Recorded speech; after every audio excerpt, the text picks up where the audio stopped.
right. Hello, hello, hello. How is everybody doing today? Sorry I'm a little bit late here, but I'm still here a little for class, so no problemo. Yes, yes, yes.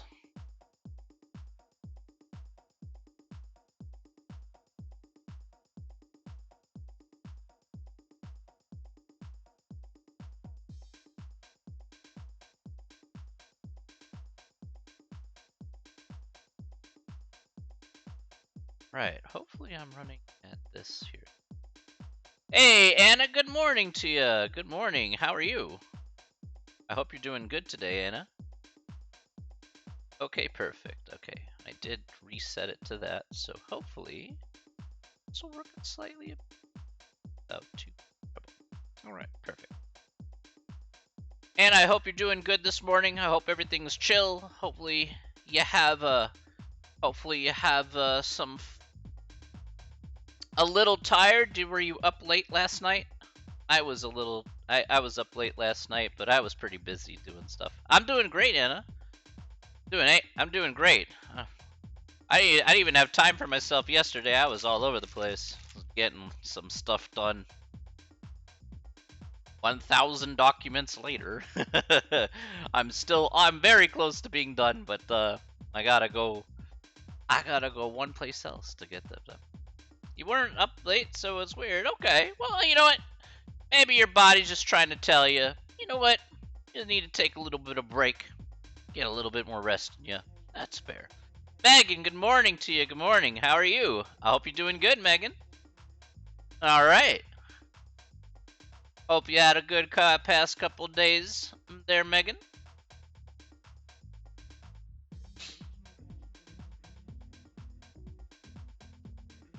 Hopefully you had a nice time to just sit back, relax, and chill a little bit. Or at least get some work done, at the very least. You did good? You think, well, okay, that's good. How many more exams to go for the week? Because I think you said you had a few you had to do this week, so it's off to a good start if that's, you did good on your lab exam yesterday, so crossing my fingers for good luck for you here, you know, crossing my fingers. Two more, all right. Hopefully we can knock those out soon, and you know, you can get back to straight up chilling for a weekend or so. Hopefully that won't be too bad.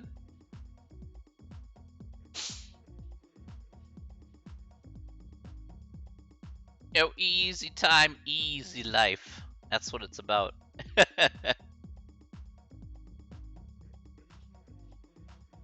I don't even know how much. I don't even know how hard, how tough that can be sometimes. I used to do that a long time ago where I had multiple exams in a week, but yeah, I haven't experienced that in a while. Now that I'm the one giving the exams, wahaha.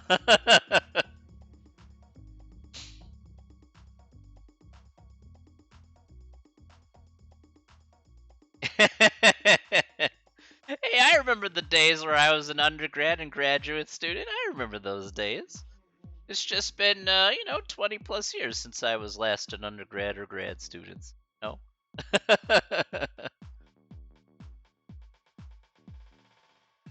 don't remember yeah, that was a long time ago. Taking some random tests and whatnot. The best ones were, I think, let's see. What was my favorite class to do in a short time frame? Oh, I remember. Okay, so my favorite class to do was when I was an undergrad. I did an electrical engineering class, and we would have to write up the lab reports for electrical engineering. So we'd have to put together a circuit, and you know, we'd have to be a little bit extra careful when putting together said circuit, because if you put two inputs on the same circuit board, it would fry the chip and whatnot. So I was with a group of two other guys. We knew each other really well. We're like all on, we're all on cylinders here. So we would basically say one person writes up the lab report, one person does the chip stuff, and then one person double checks the work just to be on the safe side so we don't have to do it again. And so sometimes we would get one time. I remember this. One time we had a lab report. You know, we rotated amongst the roles. So one time, my friend had to write up the lab report. I had to do the chip stuff, and then my friend had to double check. And I think we got done in 15 minutes worth of lab work, and we walked out of class. Everybody's looking at us like, "What the heck?" And I'm like, "Yeah, we just prepared in advance, and we just kind of just did it in 15 minutes." I'm like, "All right, that was easy. Moving on with our lives." Teacher looked at us, looked at the report, like, "Yep, you're done." I'm like, "Cool, man." Like, I was like, walked out of class. I'm like, "I'm going home. Bye." Got an A in that class, the easiest day I ever got. I wish my groups were like that, right? Imagine getting the vaccine and then going to go play basketball. Okay. I guess. I don't recommend playing basketball. Could be me. I don't recommend strenuous physical activity after getting the vaccine. It certainly won't be the best. Like especially the second vaccine, you know, Wade. 12 to 18 hours later, or for some people it could be almost within a few hours, your body's gonna feel super fatigued. You're just gonna be like, you're gonna be dribbling a basketball like, tongue sticking out like a zombie. I end up doing after the first, yes. Yeah, the first I think you could get away with it a little bit, but the second one, oh, maybe not. Cheska, good morning. Good morning to you. How are you doing, Cheska? All right, Cheska's here. All right, on time. No, last time it was like 2 minutes. I'm like, all right. Well, I know you usually come regularly, Cheska, so you're all good. Hydrate. Okay, today I have some milk tea. I have some milk tea here, some nice regular milk tea. Actually, that reminds me. Let me go turn off my heat, because it's actually rather warm in here.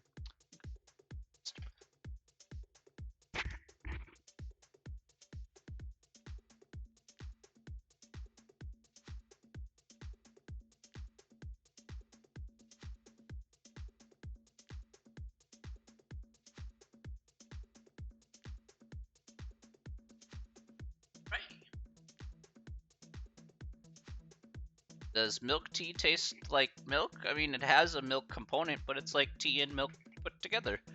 For example, really common milk tea that you could find in Asia is, of course, you mix black tea and milk, fairly common. Or some people like to add in evaporated milk with their black tea and drink that.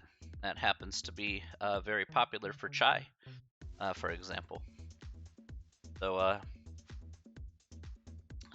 absolutely outstanding stuff. And making it's very quick, so it takes, maybe 10 minutes to make it at most. You just gotta wait for the boiled water. Really, it takes you about 2 minutes to put the rest together. Ziggy, good morning. Good morning to you, Ziggy. How are you? I hope you're doing good this morning. Like my mom, she has at least a cup of tea every day. So that's my mom's routine.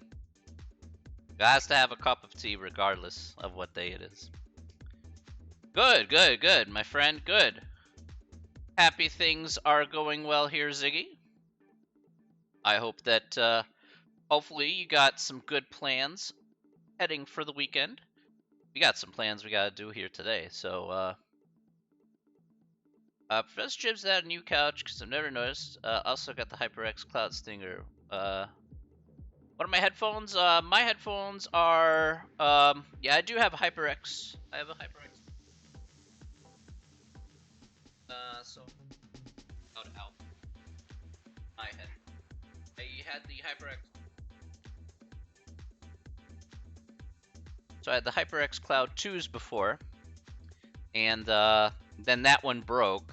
It was with me for like a good 7-8 years, and then I got these guys. So it can let me dual. My headphones can let me dual mix up game sound and chat sound.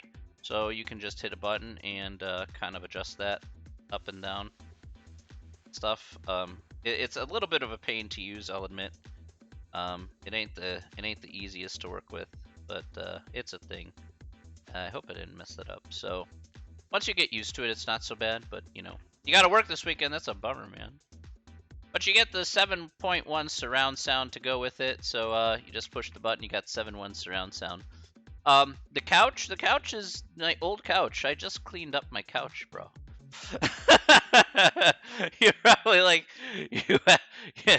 It's like, I've never noticed this before, but you actually cleaned. I'd be like, yeah, it's a miracle, ladies and gentlemen. It's a miracle when you're a hermit, okay? When you actually clean and actually get something done. I know. Even I'm kind of surprised myself that you know, I take my laziness to another level. So let me take you behind the scenes here just to sit for a second, okay? So you can see exactly what I'm seeing around me. You know, on certain days I would not show you this because of how bad it usually is. You know, because you know Hermitude has its own thing here. But if I go over here, see I got my little dumpster over there. You know, just in case if I want to throw multiple trash bags, then I drag that thing out to the dumpster. You know, that's perfectly fine. There's my couches with some things. Like I have a minimalistic outlook on life here. So there's my other couch with some. I can't do this. It's really hard with this camera. So there's some other stuff with the jacket and my hoodie, and some stuff on stuff in the corner there that was put there for reasons, and then I have my computer. A computer, which I thought I've shown you my computer before, so let me see if I got this right here. So this is my lamp. Oh my god, it's so sexy. Anyway, so here is my my computer with its flashy flash things. All right, so there's the inside of my box with the RTX, you know, 2080 Super, and some rummaging thingity things with some medicines that I take, or meds, I should say. I know, super fancy. And then of course here's my that's my face. There's my setup here. I know it's not the greatest in the whole wide world, but here's my setup with the two monitors. Okay, here's my keyboard, and then the calculator's there, and then, you know, I got some other junk kind of floating around that I'll probably have to throw away at some point. And a bunch of Chipotle napkins because, of course, we're Chipotle. You know, 2 couches. Yeah, I've got it as a deal from Ashley Furniture. So I have 2 of the sexy lamps. One's in my room, and then, of course, my ring light right there. Because for whatever reason, I don't have a lot of light coming from that area. So, you know. Yeah, let me tell you, when I'm done with classes, you know, I get myself usually some Chipotle. And then I have my kitchen over there, which is obviously I can't drag my camera over there, but it's a kitchen. It's pretty big. I don't use it because I don't cook, so you know how it goes. Actually, this ring light was pretty cheap. Honestly speaking, the ring lights on Amazon super cheap. This thing you can actually attach a phone in the middle there. There's a, I don't know if you can see it or not, but there's like a little screw in the middle there on the bottom, and you can attach the phone to it and you know, take selfies and whatnot, make it look like a professional photograph and whatnot. Now, mind you, if you take a look at my face, I'm not a selfie kind of guy, ladies and gentlemen. That's just not how it works in my real life. All right, but you know, and then of course, as you can see right here, these are the stack of books I have, along with, of course, along with naturally, you see, along with some D&D cards, because everybody needs D&D in their life, right? So I got some spellbook cards here. That seems okay, you know. I see no problem with any of this whatsoever. So yeah. And let's see, what's this? Oh yeah, this is my remote control for the light in the back. So yeah, there you go. You wanted to see the the experience, that's part of the experience. I got 2 bedrooms and 2 baths in this place. It's a thing. It does things. I don't know what things it really does, but it does things apparently. So If I can get this camera back.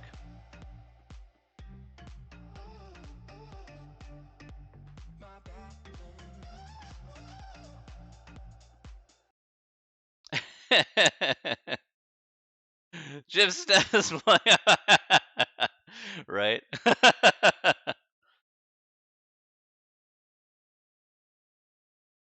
Just setup is blowing up on every retailer. It's worth a couple thousand. Yeah, the computer is actually computer's where I put most of my money, obviously, and I think that was that cost me what, maybe 3,000 total. But some of the pieces are brand new, so you know I can get this right.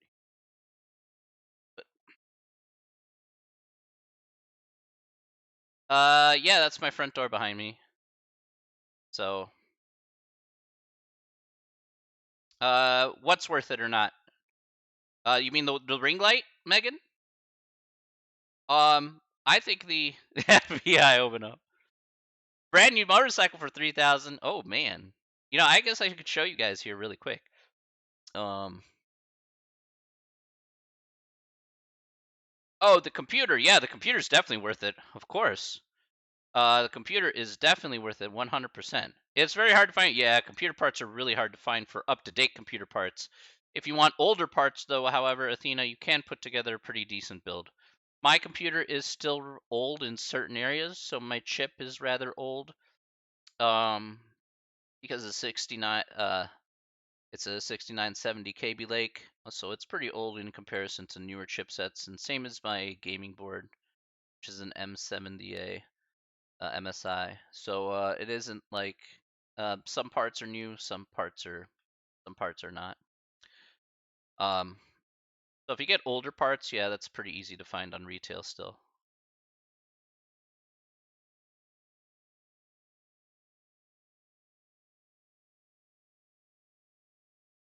That doesn't. It's got to make adjustments to this silly kid. All right. I used to have a moped way back in the day. Back in Japan, that's what I drove for a year. It's a moped. Best best thing that got me around that small city. I could guarantee you that.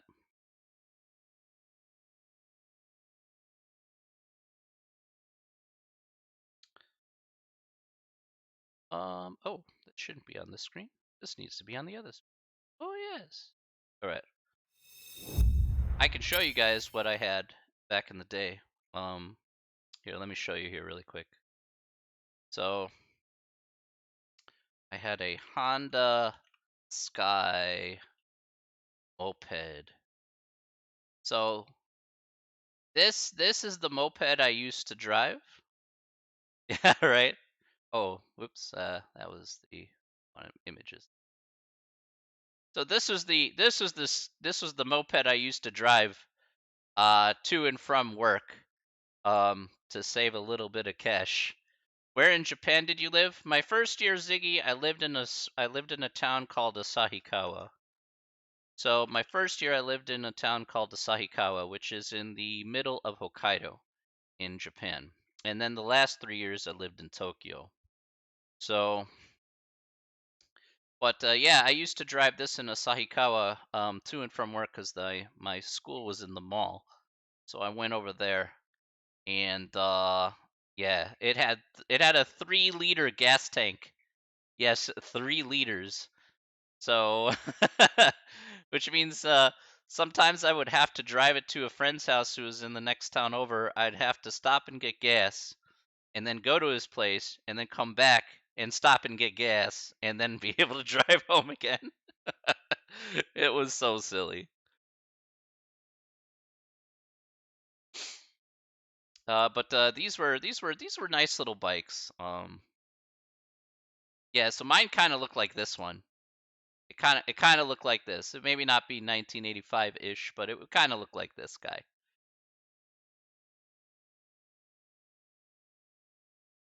So something akin to this.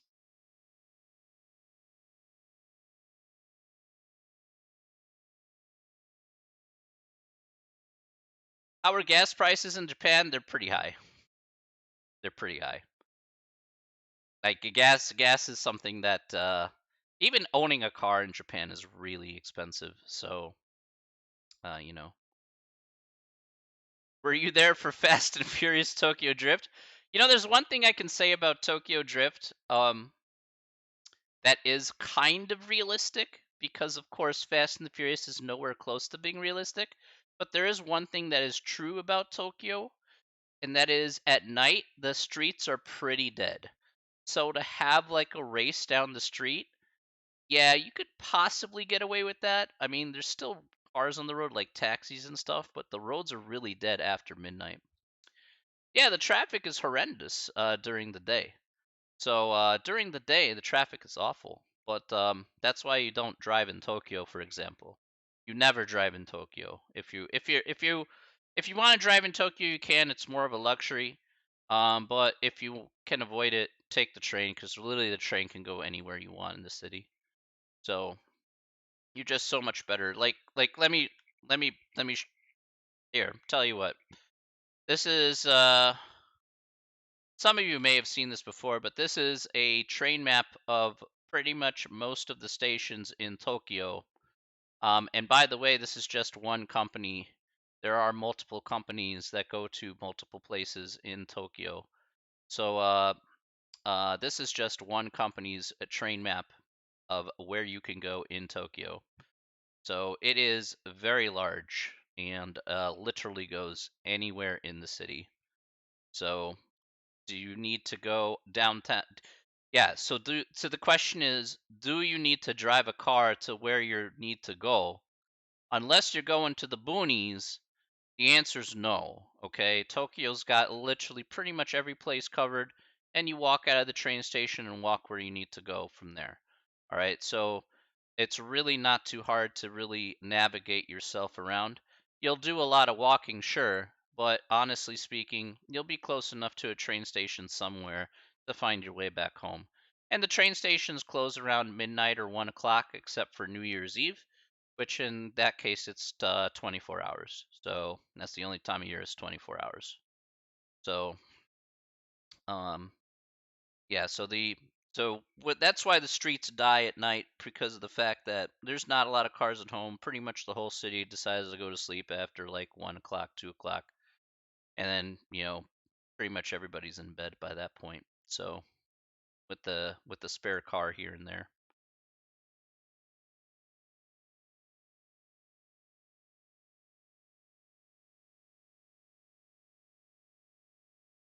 So one of the things that you get is, of course, if you work in Japan, you get a commuter pass, and the commuter pass is very good. So you can save a lot of money with the commuter pass to pretty much go anywhere in the city. So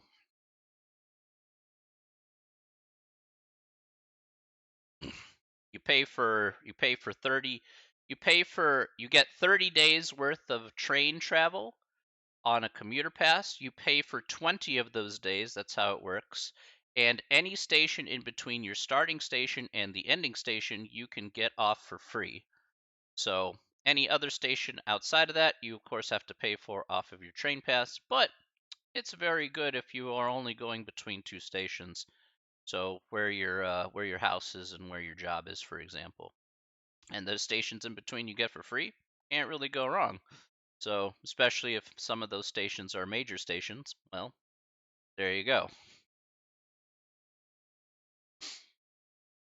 Yeah, Ziggy, to be fair, most public transportation systems pale in comparison to how good Tokyo actually does it. And I literally mean that. They are so on point about everything in the transportation system game. It's pretty ridiculous. Let's see if I can find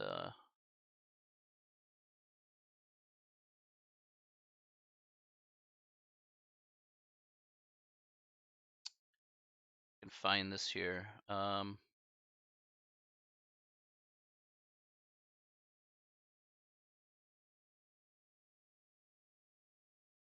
see if I can find this is like the Ginza line here. But there's usually a message board in the train station. Yeah, the New York subway system is okay. The only problem with New York subway system, it's 24 hours, which can lead to bigger issues. So 24 hours is okay. It's just not the greatest, um, necessarily. So there's severe drawbacks to having 24-hour train stations. Yeah, that's the biggest issue is of course crime. In Japan, you don't have to worry about that too much, but one of the things that you do have to be careful about, of course, is the cost it takes for you to run those trains at night. Um, that happens, you don't get a lot of people after a certain time anyway, because pretty much everybody just kind of goes through the same night cycle and stuff like that. So, I mean, yeah, so I don't know if I can see that from here. So sometimes they have these message boards on here, and they have like the times of the train. At rush hour, the trains literally run every 3 minutes. So you'll see a train come in to the station, people get on. There's a whole crush of people. That train will go. They'll go to the next station. The next train will come in like literally less than a minute later. Then it'll just rinse and repeat until rush hour is over, and they'll do that for about an hour and a half, 2 hours. So yeah, there are a ton of trains during rush hour. Absolutely. Obviously, I don't know how it is now with the pandemic, but still, it's a thing. All right. Yes. All right, ladies and gentlemen, we got to do some intros here. We got some work we got to do. I eventually got to get doing the work here. All right. Let's do this, ladies and gentlemen. All right. Worst fear is getting stuck on the door. Yeah, you don't have to worry about that. They do have at least in Japan they have spotters, they have cameras as well. Um just to be sure that you don't get stuck. So, and of course, as always, watch your step. I've been crammed into one of those trains before in rush hour. Not fun. But the nice part is I'm 5'10", and I'm taller than a lot of people. So, not so bad when you can look over the top of people. So, all right, let's get ahead and do this here. Let's do some intros. Let's go, people. 5'10". Oh my god. Wait, yes, I'm 5'10". Yeah, I'm not super tall. When I said I was like 6 foot something. I've always been 5'10". I'm also a foot taller than you. Okay. If it makes you feel better, Cheska, I was like 5 foot nothing when I started college. I only grew when I was 19, so I was a late bloomer. So, ready? All right, let's do this. Okay, all right, let's do this. Okay, let's get started today. Welcome back. Welcome back to Wednesday, end of the week time today. All right, ladies and gentlemen, today, ladies and gentlemen, we're going to go ahead and get started here with the last section here of chapter 10, which is section 10.3. Okay, so section 10.3 is the last section here in chapter 10. All right, section 10.4 is basically like a recap section of everything in chapter 10. So if there's a recap section homework assignment, then that's just a recap section of the other two sections, essentially. All right. In any case, um, Yusuf, my dude, it's going well. How are you, my dude? I hope you're doing good. Um, you are a legend, Yusuf. You're a legend. All right. So let's go to the big board here, ladies and gentlemen. All right. Let's go to the big board here, ladies and gentlemen, and let's take a good look here at section 10.3. We're going to be dealing with more hypothesis testing here today, and today is going to look fairly similar to what we did on Monday. Okay, only we're going to be dealing with something a slightly different perspective here, but again, at the end of the day, we're going to be putting two and two together here, finding out our conclusions just as usual. Remember, we only have two possible conclusions. Doing our p-value tests, using the calculator to find that guy. So everything that you're going to see here today is going to look pretty much the same that we did last time. Okay, so just again with new values. Let's go ahead and take a look here at question number 1. All right, question number 1 says, what assumptions must me wake? Must me wake? Let me try and speak. words in English that make sense, okay, which is not right now. What assumptions must we make to do a hypothesis test of a population mean when the population standard deviation is unknown? All right, so let's look at letter A. Letter A says that, of course, once again, we're going to need to have a simple random sample or a randomized experiment. So the same exact thing that we did last time here, a simple random sample, okay, a randomized experiment has to be exactly random in nature about the sample that we choose here for our study. All right, letter B. The sample has no outliers, and the population is drawn from a normal is the population of the sample is normally distributed, or n is bigger than or equal to 30. So this is put in here just to make sure that we have a large enough sample size, or we satisfy another condition. If we have a small n, it has to follow other conditions as well. But typically, if our sample size is above 30, we're in really good shape. In letter C, the sampled values are independent of each other. Okay, so again, they can't influence each other in any which way or form to remove the bias in the study altogether. All right, so let's take a look here at number 2. Let's talk about the steps here. The same, by the way, the first 3 steps here, exactly the same. All right, so let's take a look here at number 2. How do we perform a hypothesis test using the p-value method when the population standard deviation is unknown? All right, so let's look at step 1. All right, step 1, the most important step here, of course, is to determine the null and alternate hypothesis. So just exactly the same step that we did talked about here last time. Only this time, as you can see here, this time in the problem, what we are comparing with is we're comparing it with the population mean. So in the given problem here, we'll be given a particular population mean here, and that's going to be the basis of our null hypothesis. So whatever information we're given here for our population mean, we're going to have that this u here, this mu, is equal to the population mean. All right.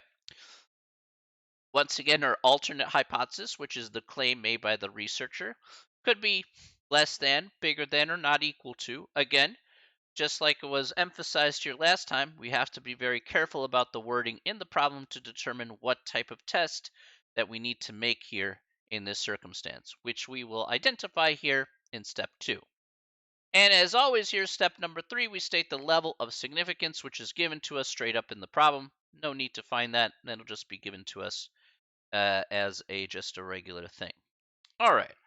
Now, having said that, of course, let's do an example here. Let's at least figure out the first 3 steps here as part of this example, and let's see exactly what we're working with. All right. So the question is, what? Oh, I guess I did not have that. Would be helpful if I had the my math lab up, but whatever reason, I closed it out. Gotta remember not to close it out all the time. Guess it's a force of habit. Let's do it! Alright, e-text here. Get your e-text. Alright.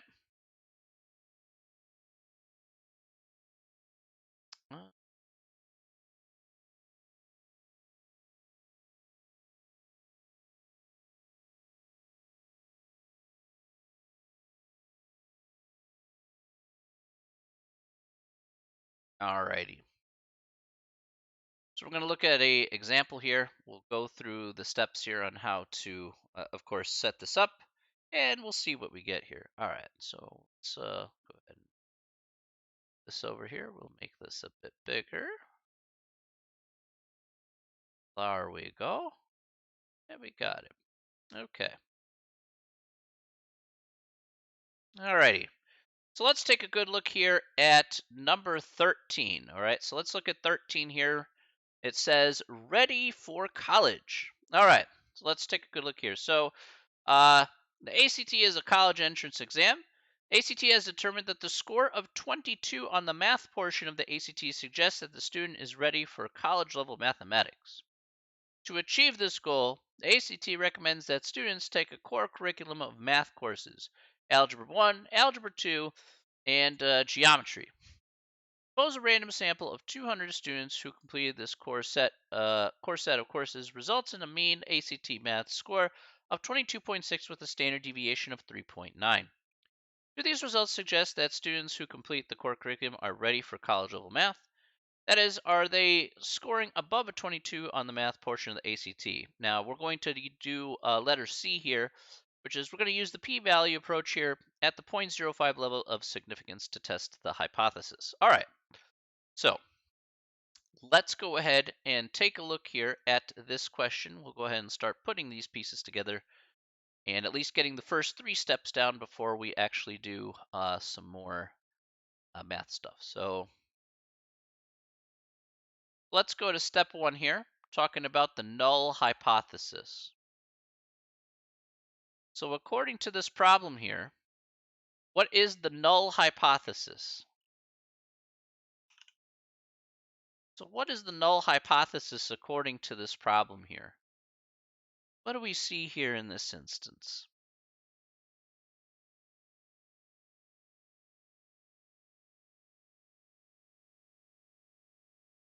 What's our population mean here in this case? Can anybody tell me?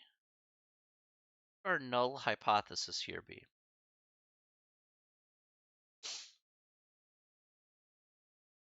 Hmm.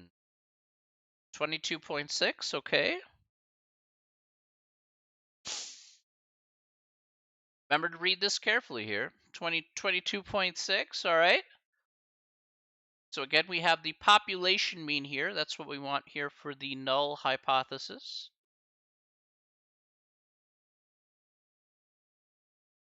Let's do, let's see here. Let's do a small poll. So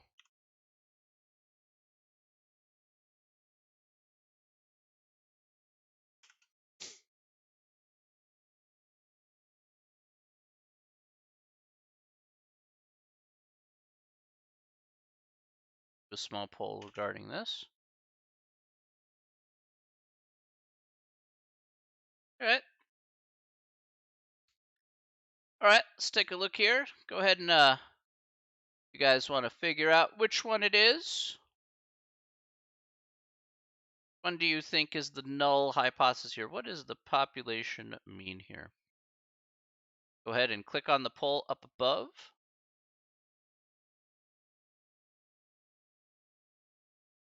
Tell me what you guys think. Go ahead and vote right above the chat box there.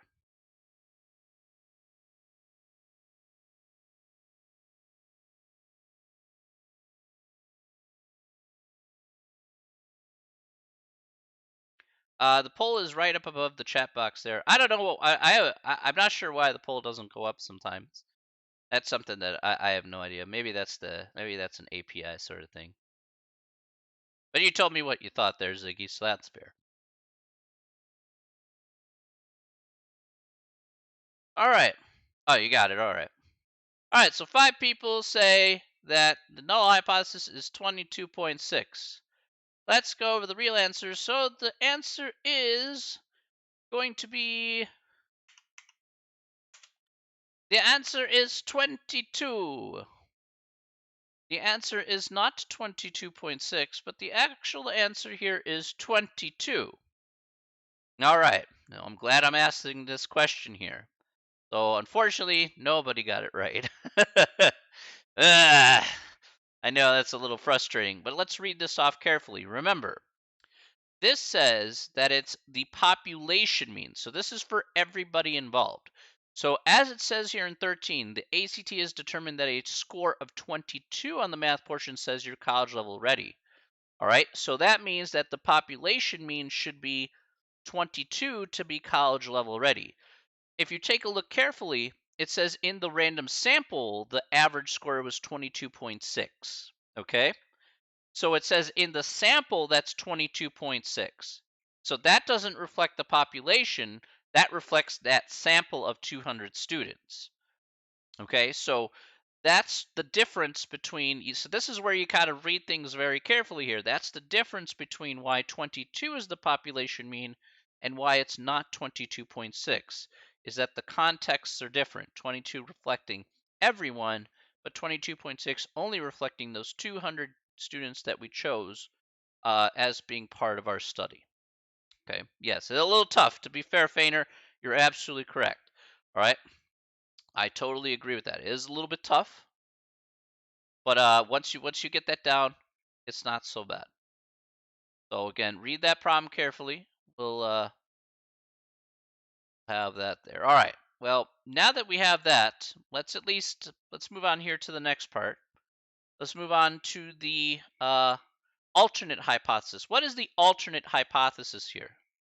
So we have only three choices here, okay? So we have three choices. You either have less than, bigger than, or not equal to. So what is our alternate hypothesis here according to our problem? Is it less than? Is it bigger than? Is it less than 22? Is it bigger than 22? Or is it not equal to 22? So remember that what we talked about here last time, ladies and gentlemen, is that you're going to have the same number here, by the way. So you better make sure not to have a different number there. Should this be the same number? Okay, 100%. Megan says bigger than 22. Kristen says bigger than 22. Okay.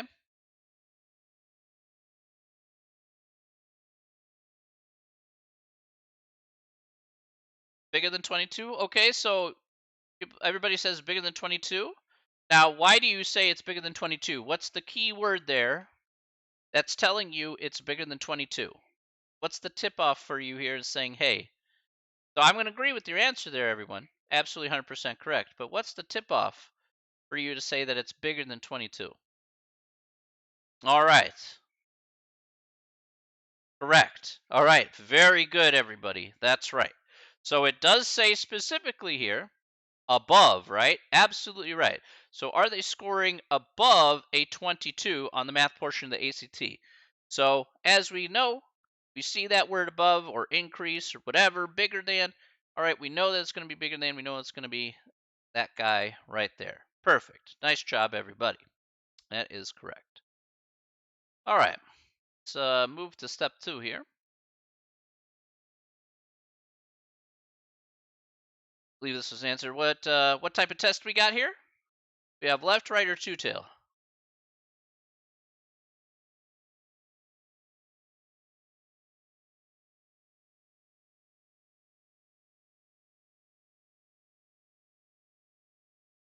Okay, perfect. That is correct. Okay, good. So this again, bigger than reflects a right tail test. So that's what we'll have here.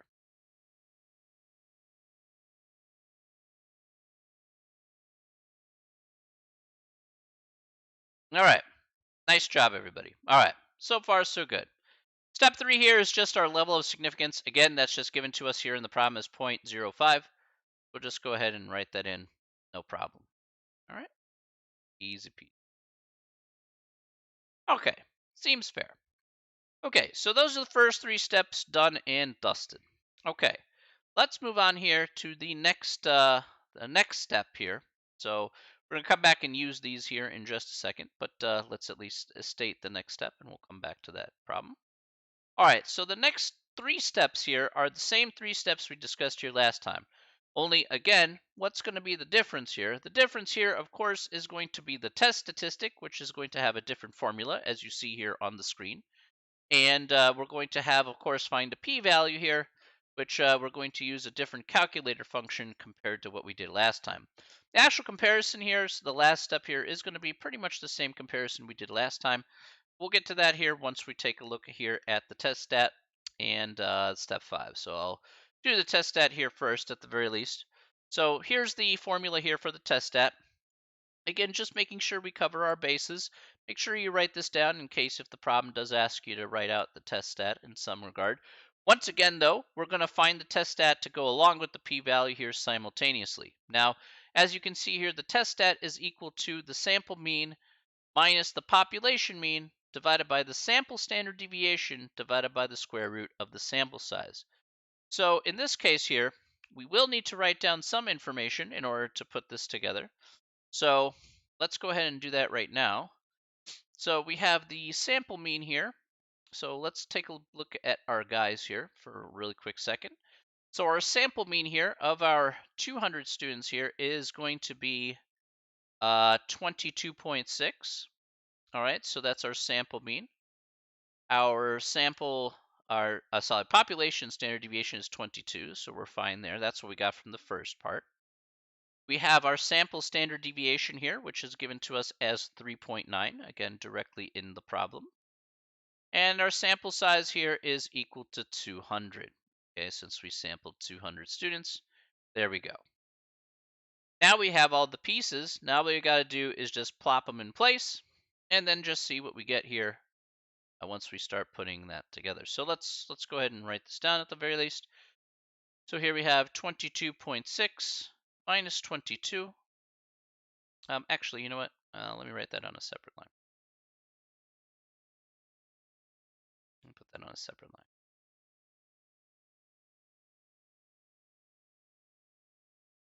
I'll put this below so to make it easy.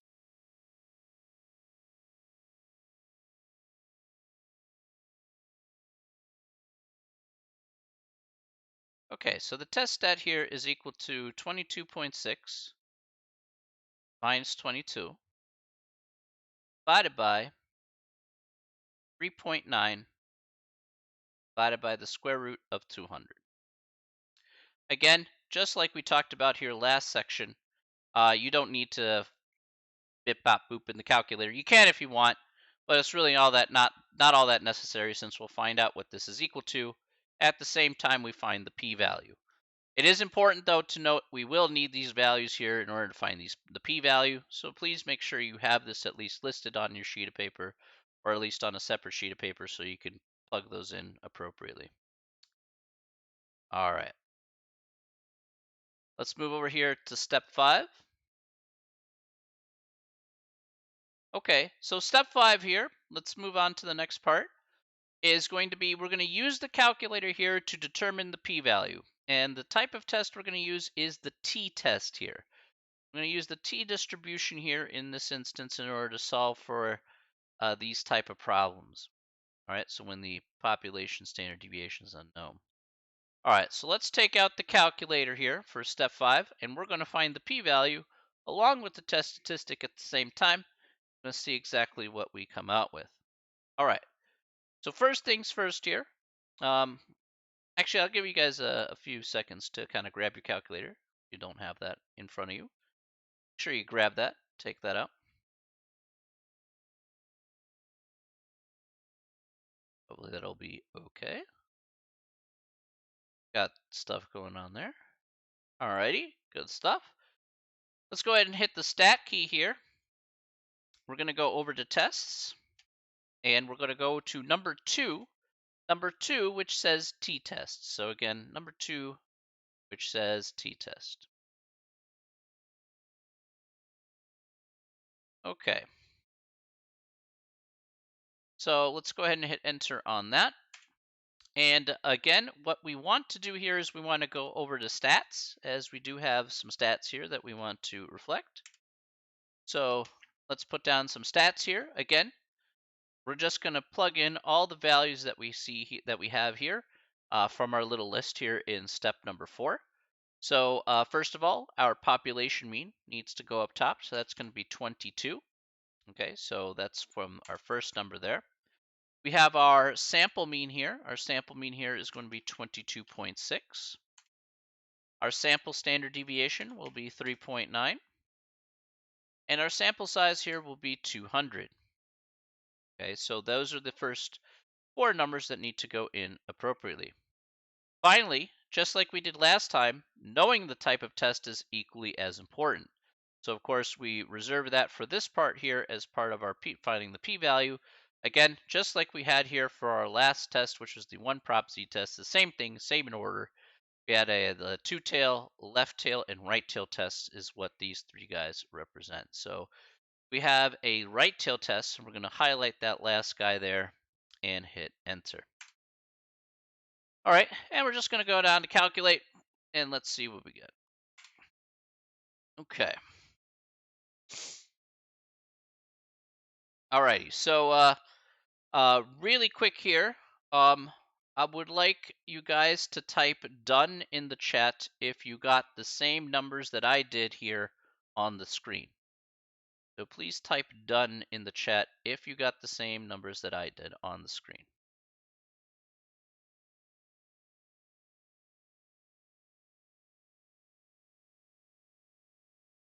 I want to make sure everybody's on board with what we're doing here on the calculator. If you're having issues, please just let me know. I can show you what to do. Does anybody have any questions before we move forward? Again, your chance just to ask if you're not sure.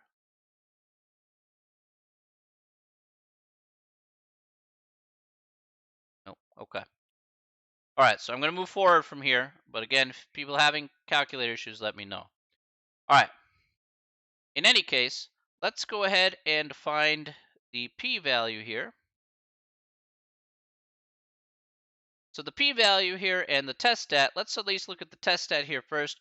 The test stat is this very first value you see here. That is 2.1757. So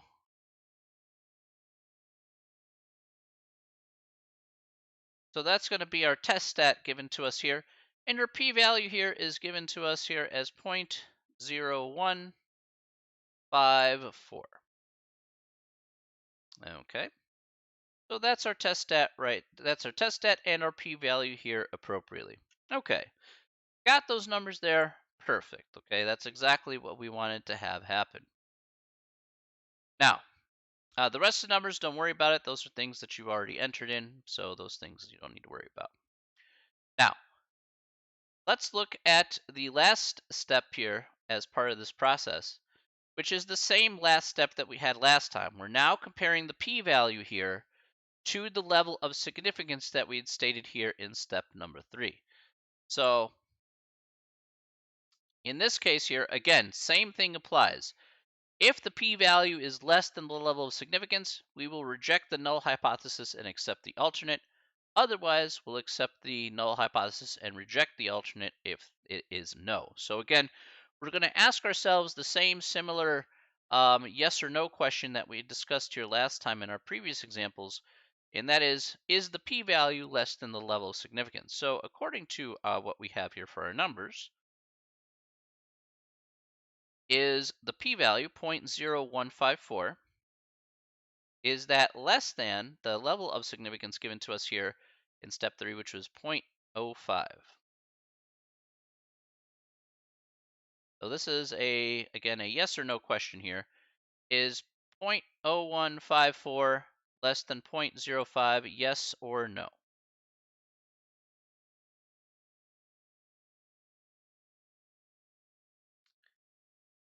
Yes, okay. Wonderful. All right, so the answer definitely is yes, okay? Hi. The answer is definitely yes. 0.0154 is definitely less than 0.05. So what conclusion can we make here based off of what we see here if that happens to be the case? What conclusion can we make then? We only got 2 conclusions, so one of those 2 have to be true.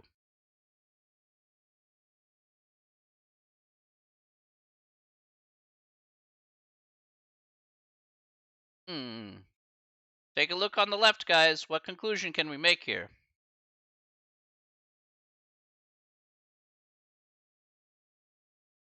All right, reject the null and accept the alternate. Okay. Remember, it's not just rejecting the null. You have to put both here. So remember, you have to reject. Okay, so just remember here, it's 2 for the price of 1 always. So you reject the null here, sure, but then you accept the alternate. So you always get 2 for the price of 1 with these conclusions.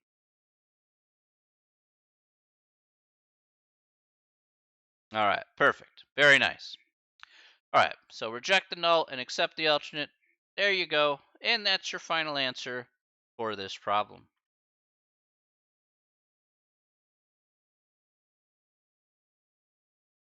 Okay. Any questions about that example?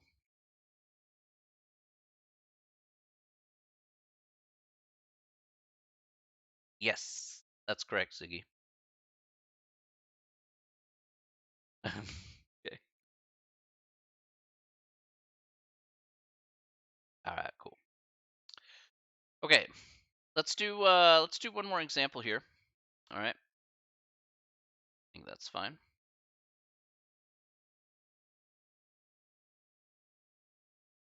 All righty. Let's go ahead and take a look here at number 17, and I'll give you guys a few minutes to figure this out, and then we'll go through this here together. So a Fair Isaac Corporation FICO score is used by credit agencies such as mortgage companies and banks